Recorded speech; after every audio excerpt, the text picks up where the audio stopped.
வணக்கம் நண்பர்களே. நாம் அந்த பதிவில் கௌரி தேவியோடைய ஒரு மந்திரத்தை தான் பார்க்க போகிறோம். கௌரி தேவிக்கு நிறைய மந்திரங்கள் இருக்குது. அதுலேயும் இந்த பீஜங்கள் கொண்ட மந்திரம் வெகு சிறப்பான ஒரு மந்திரம். அதாவது கணவன் மனைவிக்குள்ளே இருக்கக்கூடிய வேற்றுமைகள்லாம் நீங்கி மன ஒற்றுமையோட வாழ்கிறதுக்கு ரொம்ப அருமையான ஒரு மந்திரம். திருமண தடைகளை நீக்கக்கூடிய ஒரு மந்திரம். வெகு நாளாகவே தடைப்பட்டு வரக்கூடிய இந்த திருமண தடைகளில் இருக்கக்கூடிய ஆண் பிள்ளைகளோ பெண் பிள்ளைகளோ கூடிய விரைவில் வரன் கூடி நல்ல ஒரு பாக்கியத்தை ஏற்படுத்தி கொடுக்கும். குழந்தை பாக்கியம் இல்லாமல் இருக்கக்கூடியவங்க குழந்தை வரன் கிடைக்கிறதுக்கு இந்த மந்திரத்தை பயன்படுத்தலாம். காரிய தடைகள், முக்கியமாக எவ்வளோ பெரிய காரிய தடைகளாக இருந்தாலும் இந்த மந்திரம் சொல்லக்கூடிய நாளில் நிச்சயமாக அந்த காரிய தடைகள் நீங்கி காரிய சித்தி ஏற்படும். இப்போ இதை செய்கிறதுக்கு நம்ம வளர்பிறையில் வரக்கூடிய ஞாயிறு அல்லது வெள்ளிக்கிழமை நாளில் தேர்ந்தெடுத்துக்கிடுங்க. பூஜை அறையில் அம்பாளுடைய திருவுருவ படத்துக்கு முன்னாடி, அதாவது சக்தி தேவியோட எந்த அவதாரமாக இருந்தாலும் அது ஒன்றும் பிரச்சனை கிடையாது. அம்பாளுக்கு மல்லிகை மலரால் பூ வச்சு விட்டுடுங்க. ஒரு 5 முக தீபம் ஒன்று ஏற்றி வச்சுருங்க.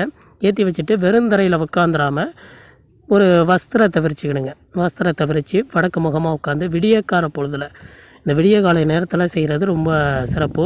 மந்திரத்துக்கு சீக்கிரம் அந்த உயிரோட்டத்தை கொடுக்கும்போது அந்த சீக்கிரம் நம்மளுக்கு அந்த மந்திரம் வெற்றி அடைகிறதுக்கு இந்த விடிய கால பொழுதில் நம்ம உட்கார்றது ரொம்ப நல்லது. இதுபோல் சரியாக தினசரி 108 முறை, அதாவது ரொம்ப சுத்தபத்தமாக செய்யணும். இந்த மந்திர வழிபாடு செய்கிற நாளில் ரொம்ப சுத்தபத்தமாக செய்யணும். அடுத்தது என்னன்னு கேட்டிங்கன்னா, இதை தொடர்ச்சியாக ஒரு 20லேருந்து 22 நாள் வரைக்கும், அதாவது ஒரு எண்ணிக்கை கணக்குக்கு இதை நம்ம பண்ணாதீங்க. உங்களுடைய காரியம் நடக்கிற வரைக்கும் இந்த மந்திரத்தை நீங்கள் கொடுத்துக்கிட்டே வாங்க. நிச்சயமாக ஒரு நல்ல அனுகூலம் ஏற்படும். அதாவது எண்ணிக்கை இத்தனை நாள் தான் இதை சொல்லணும் அப்படின்னுலாம் கிடையாது. எந்த அளவுக்கு உங்களால் முடியுதோ சொல்ல விரைவில் இந்த நம்மளுக்கு பலன்கள் கைகூடும். சில பேருக்கு அவங்களுடைய சூழ்நிலைகள் கர்ம வினைகளை பொறுத்து தான் மந்திர சித்திகள் நம்மளுக்கு கைகூடுறது. இப்போ இது பொதுவாக இந்த மந்திரம் அப்படின்னு கேட்டிங்கன்னா ஒரு 22 நாள் கணக்குக்கு சொன்னால் அதுதான் விதிமுறை. ஆனால் எல்லாருக்கும் இந்த 22 நாளில் சித்தி அடையுமா அப்படின்னு கேட்டிங்கன்னா அவளை சரியாக சொல்ல முடியாது.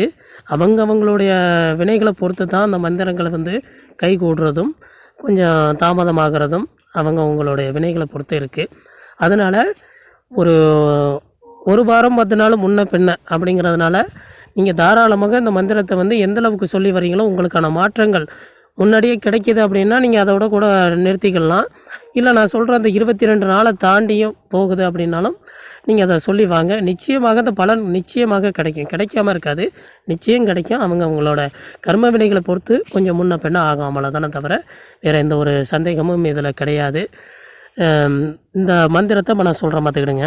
ஓம் ஹ்ரீம் ஸ்ரீம் ஹ்ரீம் க்ளௌம் கம் கௌரீம் கீம் ஸ்வாகா.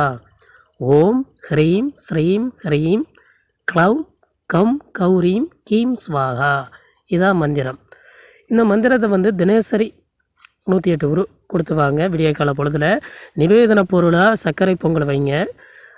மல்லிகைப்பூ கொண்டு அம்பாளுக்கு சூட்டிடுங்க. 5 முக தீபம் ஏற்றிடுங்க. வெறுந்தரையில் உட்காந்துடாமல் விரிப்பு போட்டு உட்காந்து சொல்ல ஆரம்பிங்க. நிச்சயமாக காரியங்கள் எவ்வளோ பெரிய காரிய தடைகளாக இருந்தாலும் அதெல்லாம் நீங்கும். கணவன் மனைவிக்குள்ளே ஒற்றுமை ஏற்படும். குழந்தை இல்லாதவங்களுக்கு குழந்தை பேர் கிடைக்கும். திருமண தடைகள், அதாவது இந்த திருமண தடைகள் இருக்கக்கூடியவங்களுக்கு இந்த நான் சொல்லக்கூடிய விதிமுறை இவ்வளோ நாளும் கூட வர வேண்டியதில்லை. சுமாராக ஒரு 10-12 நாள் சொன்னால் கூடவே நிச்சயமாக அந்த தடைகள் நம்மளுக்கு நீங்கி கூடிய விரைவில் வரணும் ஏற்படும். இதெல்லாம் பயன்படுத்தி பாருங்கள். வேறு எதுவும் சந்தேகங்கள் இருந்துச்சுன்னா கமெண்ட் பாக்ஸில் கேளுங்க, நான் உங்களுக்கு பதில் சொல்கிறேன். மேலும் ஒரு பதிவில் சந்திக்கிறேன். நன்றி, வணக்கம்.